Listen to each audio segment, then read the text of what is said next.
अत्याचार कैसे करते थे? जैसे एक बार उनको प्रहलाद 5 वर्ष का था, सिर्फ 5 साल का था, तो उन्होंने क्या किया कि जो पागल हाथी होते हैं ना, उनके आगे उसको फिकवा दिया कि कुचल जाएगा, मर जाएगा, मैं इसको नहीं देखना चाहता। तो भगवान विष्णु जी ने उसको वहां पर बचा लिया। उसके बाद क्या हुआ, जब वो बच के आ गया, फिर वो भगवान की स्तुति करने लगा। तो उन्होंने क्या किया, एक कुआं होता था, उसमें सांप रहते थे, उसने सांप उस कुएं में उसको फिकवा दिया, लेकिन भगवान विष्णु जी ने उसको वहां से भी बचा लिया। फिर उसको अस्त्र शस्त्र से भी मारा गया, लेकिन वो वहां से भी बच गया, क्योंकि भगवान विष्णु की उसके ऊपर कृपा थी। तो उसके बाद उन्होंने क्या किया कि पर्वत की चोटी से भी उनको एक बार गिराया, लेकिन भगवान विष्णु जी ने उसको अपने हाथों में ले लिया, बचा लिया उसको।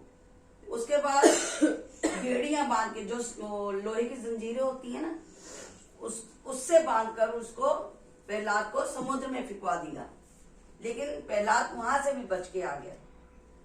तो जब उसने देखा कि ये तो सब जगह से बच रहा है, तो उसने क्या किया, उनकी एक बहन थी हिरण्यकश्यप की, यानी प्रहलाद की बुआ, उसको एक वरदान मिला हुआ था कि मतलब वरदान में उसको एक शॉल मिली हुई थी कि अगर ये अग्नि में बैठेंगी तो ये नहीं जलेंगी।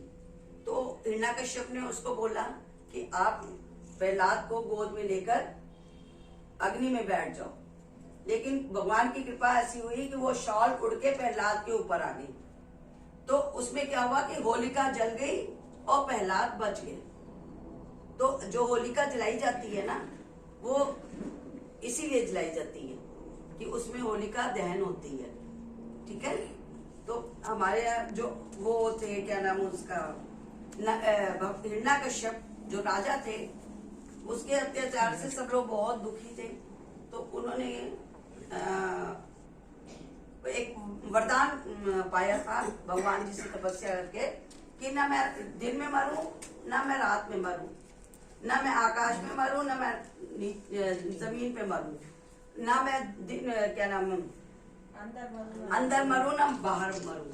तो उन्होंने, भगवान जी ने, ना नर से मरूं, ना मैं जानवर से मरूं।